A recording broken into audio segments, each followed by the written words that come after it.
I started as a very Ben Shapiro-ish, unfortunately for me, a very Ben Shapiro-ish Republican. That's where I started at 18 years old. My first person I voted for was George W. Bush.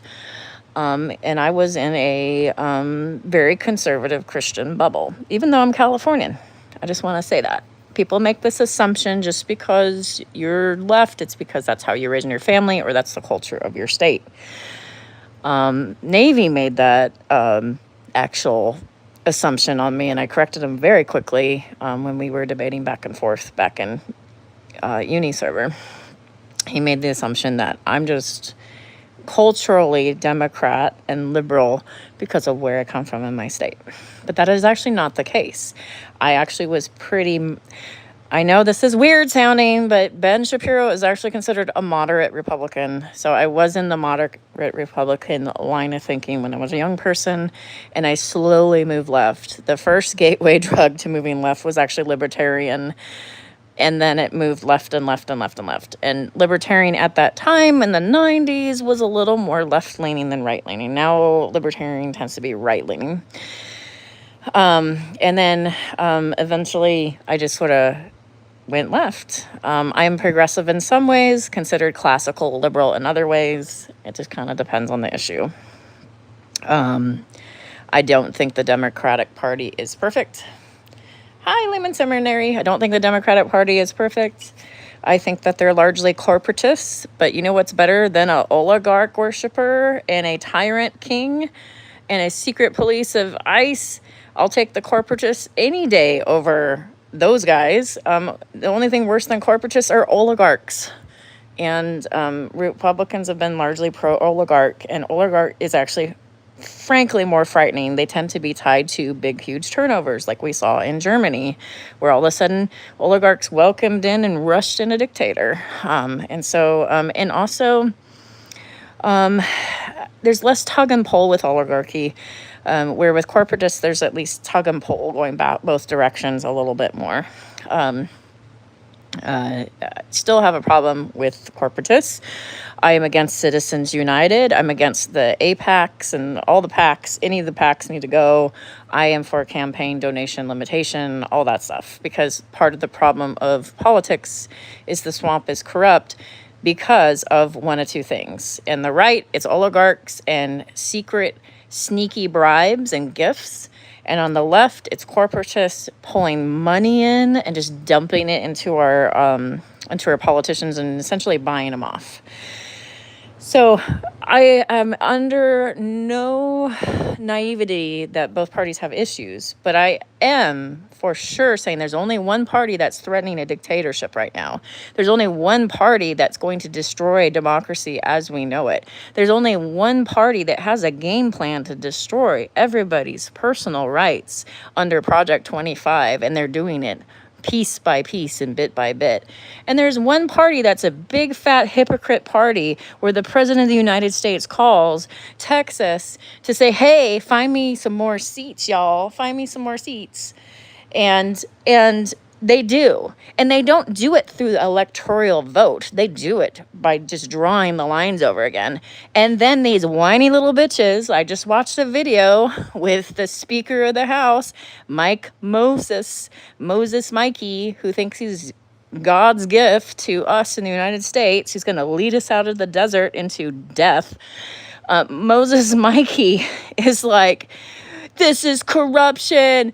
The Democrats are rigging the game. What California did should be illegal. And it's like, we literally responded to Greg Abbott's Nazi gerrymandering around anybody that isn't white. Like, that's what they did in Texas. They completely took people's voices from Dallas and Austin, Houston, away. You like Julie Johnson or whatever her name was? Sorry, Dallas, she's gone. Gerrymandered out. You like Jasmine Crockett? Sorry, gerrymandered out. And then they have the nerve to whine and cry about Prop 50 in California passing. you know what? Like I have centrists that are driving me mad. They're like, but my vote's not going to count now, and this is just tyranny. You know what? Whine about tyranny by putting that asshole that you probably secretly voted for in office. Start there. Start with Trump. Start with Mikey Johnson. Start with Rubio. Start with Hegseth. Start with all this nonsense they're doing. And you're going to get a reaction. If they're going to play dirty, we have to play dirty. The problem with the Democratic Party is largely we have not played their game. We have been follow the rules, do everything the right way, be above board. And we have been getting just clobbered in that game. They were doing that to us during Obama. When Obama was president, it was Mitch McConnell holding the entire United States hostage. Freaking Kentucky, of all places, holding the whole United States hostage by what they want. So, and in part, it's Mitch McConnell's doing, and Democrats following the rules is why we were missing a seat that should have been a Democratic seat in the Supreme Court. So don't talk to me about Democrats are playing dirty because y'all didn't say shit about Abbott, and Abbott's nuts. Abbott is destroying the Texas school system block by block. Abbott is targeting LGBTQ people. Abbott is volunteering his state National Guardsmen, volunteering them to invade another state like Illinois, Chicago. He literally said, I would like to send my National Guard to Illinois. That's an invasion. That is a state-to-state attack. And you guys are complaining about Newsom's gerrymandering of California. Well, guess what? We voted for gerrymandering California. I'm against gerrymandering if everybody else is against gerrymandering. But once Texas started, what are you going to do? Dallas just lost the representative that was left. Jasmine Crockett's like, hey, I just got drawn out of my own community. How did that happen? So yeah, we have to fight fire with fire.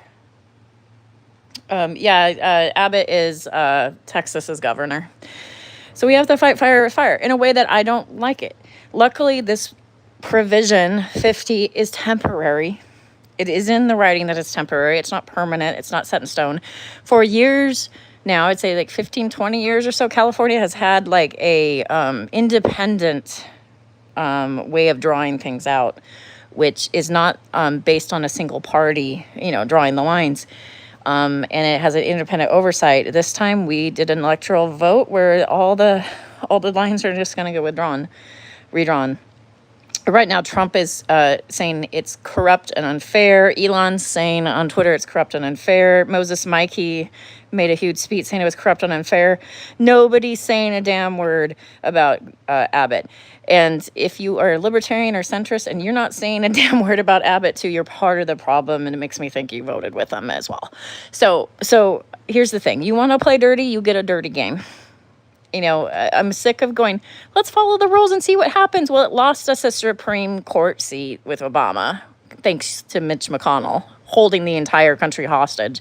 Don't play their games anymore. They want to fight dirty, be dirty. You want to be a minority leader, putting trouble in, the good kind of trouble in, as they say, then maybe copy Mitch McConnell. He was pretty nasty.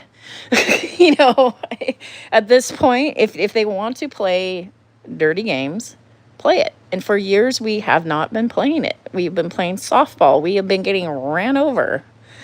And so I am not sorry that Prop 50 passed, because it is reactionary to the nonsense that they're pulling. And so until you are ready to get rid of this dictator, this oligarch, this dirty, dark money guy, this guy that hates Americans, this guy that's going to destroy the lower and working class, a guy that has a bunch of people in that wants to destroy, things like the work week.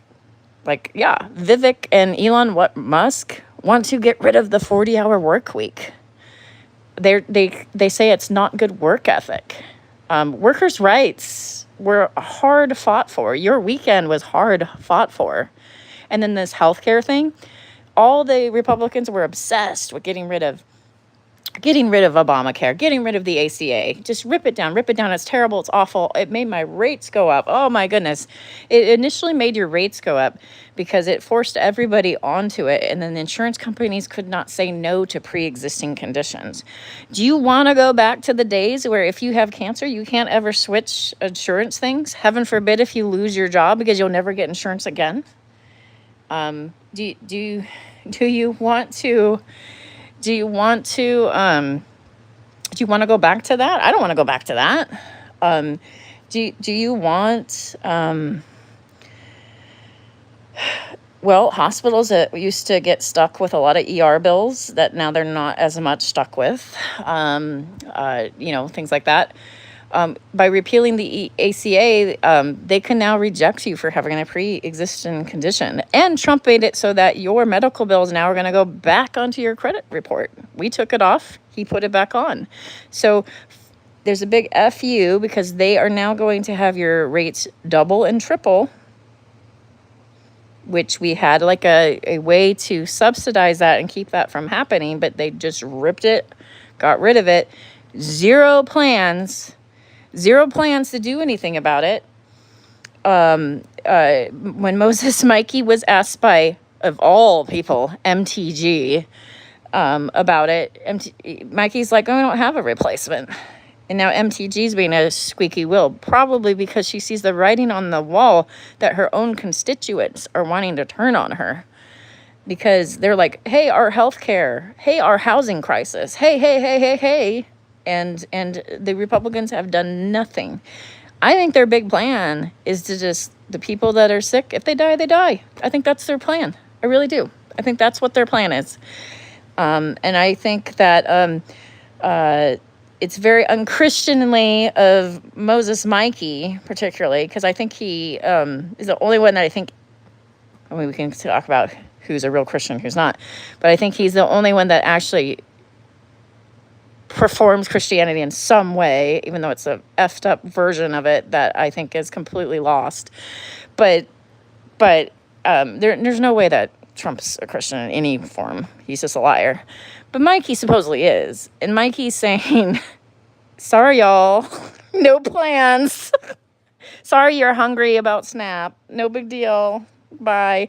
Oh, sorry, your housing crisis is happening. We're absolutely not addressing that in any way, and we're not tethering, these investment groups that are buying up all the houses, causing you to not be able to have a house. Oh, and by the way, they're now doing it to mobile parks, too. Investment groups are buying up mobile park trailers as well. So there's no escaping this housing crisis. There's no way around it. They're even doing, these investment groups are now buying tiny homes, for goodness sakes. Like, it's just madness. Absolutely madness. And the greed is just untethered madness.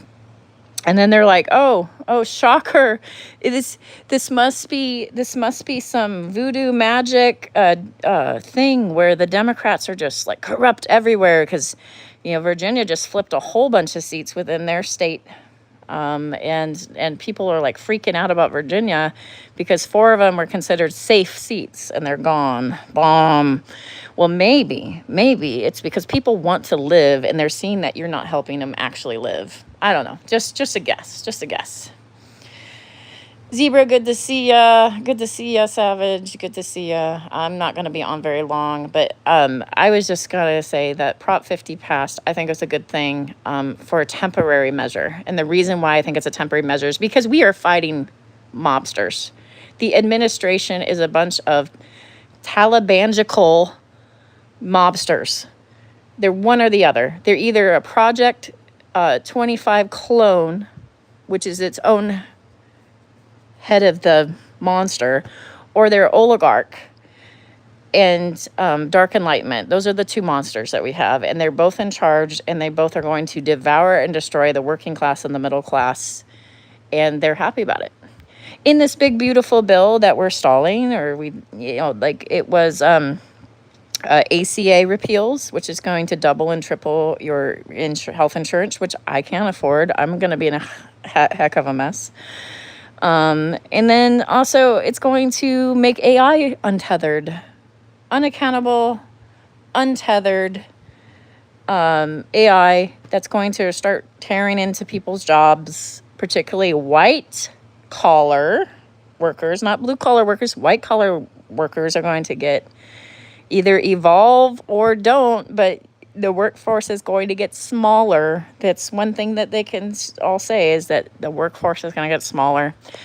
The only billionaire that's addressed this in any way that I've seen is Bill Gates, who said, eventually, with all these robots and all this AI, we're going to have to start taxing companies for each person they replace, and then go into like a government like situation where they have like a minimal way of paying you. And that's not going to fly in America. They much rather people starve. I mean, look what they're doing with SNAP right now. So that's not going to help. But yeah, good for California. We're fighting back. Is it dirty? Absolutely. But what do you want us to do when you're letting? And I guess I'm really frustrated with centrists that I know, because like you're letting this other administration just take a hammer to everything and break it with no plans of replacing anything for anything better. The only thing the only thing that MAGA is good for is destruction. I don't see any building of anything. I see destruction. I see destruction and regression, no progression, nothing to build, no future, nothing. I see just our demise with MAGA. That's what I see. Make America great again. Great for who? We have our answer, the Gilded Age. Great for billionaires. Great for billionaires who are going to play with the stock market and make it crash, buy low, and get richer and richer and richer while we get poorer and poorer and poorer. And when they said make America rich again, I remember immediately thinking in this campaign trail for them. Because as we know, the only thing the stock market is indicative of is that companies are up and running, but your average person isn't very successful with the stock market, not really. When half of the stock market is owned, actually more than half, is owned by billionaires who are playing the game, I don't know. When the stock market looks good, it can look good or bad. My life seems to change marginally with it. I'm glad that my job is steady, but at the same time, inflation is unaddressed still. Our wages are unaddressed still. Housing crisis is unaddressed still. Corrupt housing prices that are corruption affecting the housing market is not addressed at all. Investment groups are not limited at all in what they're buying, and now they're turning on like mobile home parks and stuff like that are getting bought now. So there's going to be no escape. What are we going to do? We're all going to be indentured servants. We're going to all work in the factory. Is that what's going to happen next? Is that the grand plan? Is that the grand plan next? Don't get me started on other issues too, like their grand plan on what to do with homeless people, and it's basically a camp. ? Yeah, I have a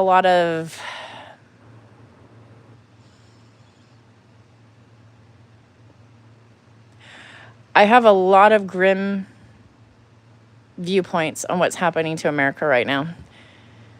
But one of them is not Prop 50.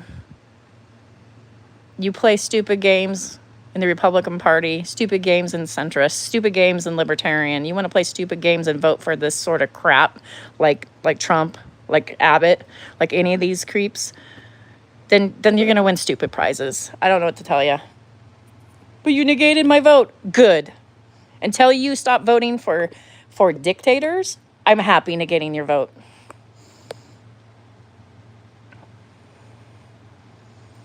My mom said she learned early on from watching her dad trying to support family of 7 that things were better under the Democrats. Right. I absolutely agree. I absolutely agree. But my family didn't learn that. We lived like Full House, we weren't wealthy people. We were kind of on the poor side. 13 people in a house, living like Full House, Uncle Joey, kind of thing. And I'm not ashamed of that. I actually am kind of proud of that. I think it's if you can pull together when times are hard, I think it's something to be proud of and not be ashamed of. But at the same time, I know that life is hard and expensive, and I had secondhand items all growing up. I worked and paid rent at 16. I'm not a wealthy person by any means. People make this assumption just because I'm fighting for SNAP or welfare, things like that, that I have been on SNAP and welfare. I actually haven't. I am the working class poor. I'm always on the edge of disaster, like a lot of the working class. But I don't hate humanity enough to say, let me punch down on the single mother with 2 kids that works at Walmart. Let me punch down on that person because that person's the problem. The problem is punching up, and it feels impossible. It feels like it's so out of control and there's nothing you can do. We're all held hostage. But please, punch up, not down. Always punch up, punch up, don't punch down. And New York had a big win with their guy coming in with a progressive. I think the MAGA, you can expect them to do everything they can to ruin him, arrest him, destroy him. You can expect that. They're going to be vicious to New York. They're going to do things to New York that you probably will be shocked. I do not think they're going to let this slide. I think they're going to go after him. I really do. I think they've made threats to Newsom as well, but I think with him, he's so progressive, he's going to have a major target on his back. And I'm kind of afraid for him in a way, because I think that MAGA is going to lose their minds, and they're just going to find every way to slight New York and to make life hard for him and to figure out how to get him out. So I'm a little bit worried about that, but we'll see. We'll see. Get money out of politics. Yes. Right. If we had money out of politics, we'd probably be in less wars. We would probably have more assets for citizens. If we got money out of politics, people wouldn't be afraid to speak out on what they think about what's happening in Israel, one way or the other. But there's money in politics that are just keeping people's mouths taped up, hands tied, keeping corruption good and running. And like I said before, Democrats are corporatists. They're taking money. There are plenty of Democrats that are taking money from Israel's, I think it's called AIPAC, right? And Ted Cruz is another one, a Republican, taking money, obviously, from that and benefiting from that. And it's like, I know that they're our allies. Israel's our allies, just like, UK is. And we should take that into account, that they're our allies, and address them however and accordingly, right? But their interests should never, our allies' interests should never go over the U.S. interests. And in my opinion, at this point, what Israel's doing, it is not in our interests anymore. And I've largely been fairly defensive of Israel as far as it existing as a state. But what they're doing is just out of control. And this greater Israel thing that they're talking about, that needs to stop. And we are doing jack all to stop it. And it's because our politicians are paid off on the left and the right on this issue. They are paid off. And people are afraid to speak. And I hate to say this, but I'm going to top it off for one more zinger. CK, when he was removed from the earth, I don't think it was a leftist that did it. I think it benefits people behind the scenes in Turning Point and people in Heritage Foundation particularly to get rid of him, because he was a problem for Heritage Foundation. He didn't fall in line with everything about Israel. He also did believe into some sort of actual democracy.